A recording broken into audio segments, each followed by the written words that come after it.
मेरे पति अचानक बदल गए। घर में एक लॉकर ले आए जिसकी चाबी अपने पास रखते थे। जब मैंने उनका पीछा किया तो वे एक खूबसूरत औरत से मिलते थे। राधे राधे दोस्तों, आशा करती हूँ कहानी आपको अच्छी लगे तो प्लीज़ वीडियो को लाइक शेयर और चैनल को सब्सक्राइब कीजिए। अंजू अपने पति रमेश और बच्चों के साथ बहुत खुश थी। उनके 2 बच्चे हैं, एक लड़की और एक लड़का। बड़ा लड़का भी 12 साल का है, लड़की छोटी है 8 साल की। एक मिडिल क्लास परिवार है।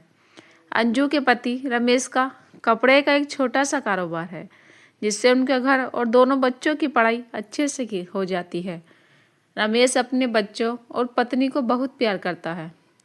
अंजू अपनी छोटी सी दुनिया में खुश थी, लेकिन फिर उसे एक दिन से सब कुछ बदलने लगता है।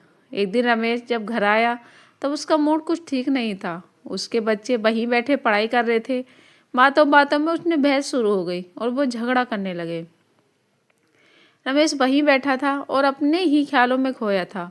उनको झगड़ता देख रमेश को गुस्सा आ गया और उसने उठकर अपने बच्चों को एक एक तमाचा लगा दिया। अंजू किचन में से आई। बच्चों और अंजू के लिए सब बड़े ही आश्चर्य थी, क्योंकि रमेश आज से पहले कभी अपने बच्चों को मारना तो दूर की बात, जोर से डांटा भी नहीं था। हमेशा उन्हें प्यार से समझाया था, लेकिन आज उसे क्या हो गया था। अंजू ने रमेश से बात की, क्या हुआ आपको, कुछ बात है क्या? लेकिन वो गुस्से में कुछ नहीं बोलकर वहाँ से चला गया। अंजू को पता चल गया कि जरूर कोई बड़ी बात है जो रमेश को परेशान कर रही है। कुछ दिन रमेश का स्वभाव ऐसा ही रहा।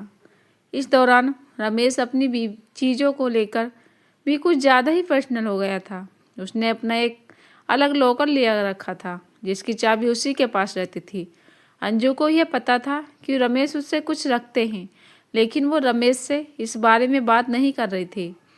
उसे लगा कि शायद वो इस बारे में पूछेगी तो कहीं वो बुरा न मान जाए। ऐसे ही आजकल उनका मूड कुछ सही नहीं रहता है, इसलिए उसने इस बारे में बात ही नहीं निकली।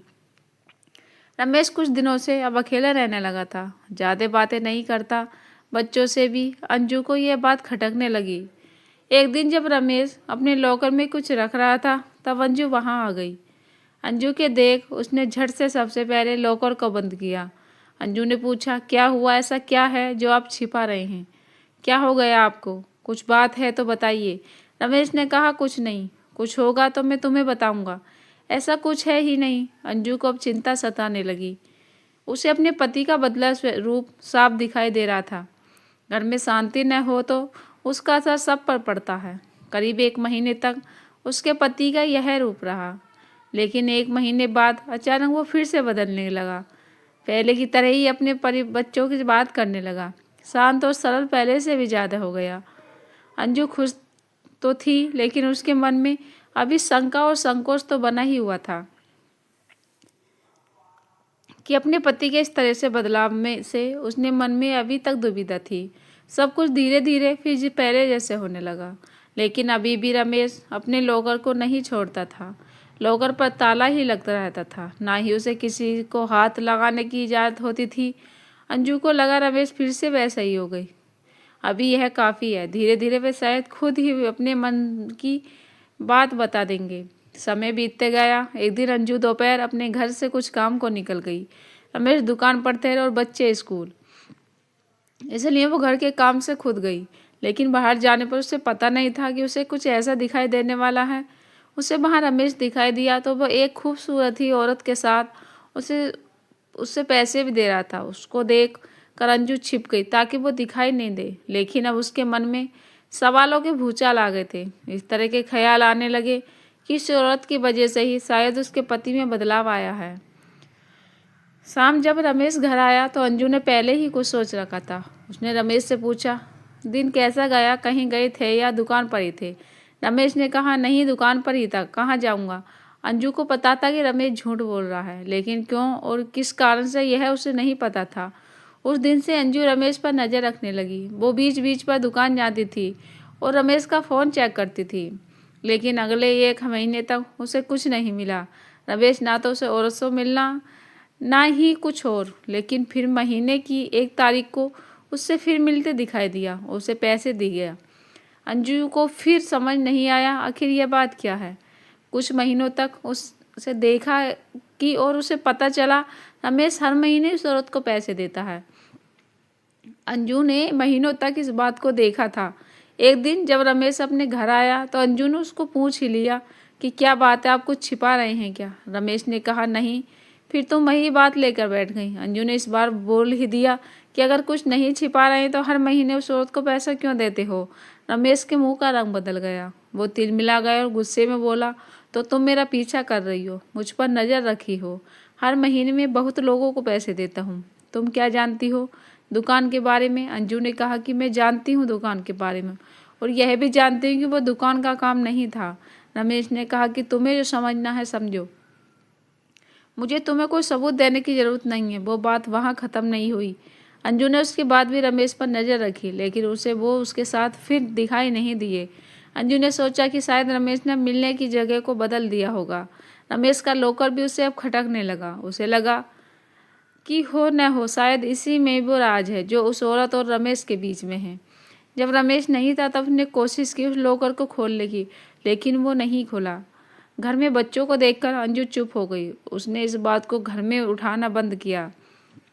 उसे लगा कि इसका उसके बच्चों पर बुरा असर पड़ेगा और वो नहीं चाहती कि ऐसा हो। समय बीतता गया। करीब 3 साल के बाद रमेश की तबीयत खराब हुई। सांस लेने में प्रॉब्लम हो रही थी। रमेश अपनी पत्नी के बिना बताए अस्पताल आ गया और करीब 1 या 2 दिन बाद वापस आ गया। घर में किसी को इस बारे में उसने नहीं बताया। 2 दिन बाद जब वो घर आया तो अंजू उस पर टूट पड़ी। बोले कि क्या हालत बना रखी है, कहाँ थे, ऐसा क्या हो गया जो आप इतने सालों से छिपा रहे हैं? आज मुझे आपको इस लॉकर के बारे में जानना है। रमेश ने अब सच बताना सही समझा। उसने लॉकर खोला और उसमें से फाइल निकालकर अपनी पत्नी को दिखाना शुरू कर दिया। सब देखकर अंजू के पैरों तले जमीन निकल गई। उस फाइल में उसकी बीमारी और अस्पताल के पर्चे थे। रमेश ने बताया कि आज से ठीक 4 साल पहले उसे पता चला था कि उसे एक गंभीर बीमारी है और ज़्यादा दिनों का मेहमान नहीं है। इस बात ने उसे तोड़ दिया था। उसे चिंता सताने लगी थी। वो यही सब में डूबा हुआ था। वो निराशा और चिड़चिड़ा हो गया था। यह सब हो ही रहा था कि एक दिन दुकान के सामने उसे एक औरत दिखाई दी जो कि भीख मांग रही थी।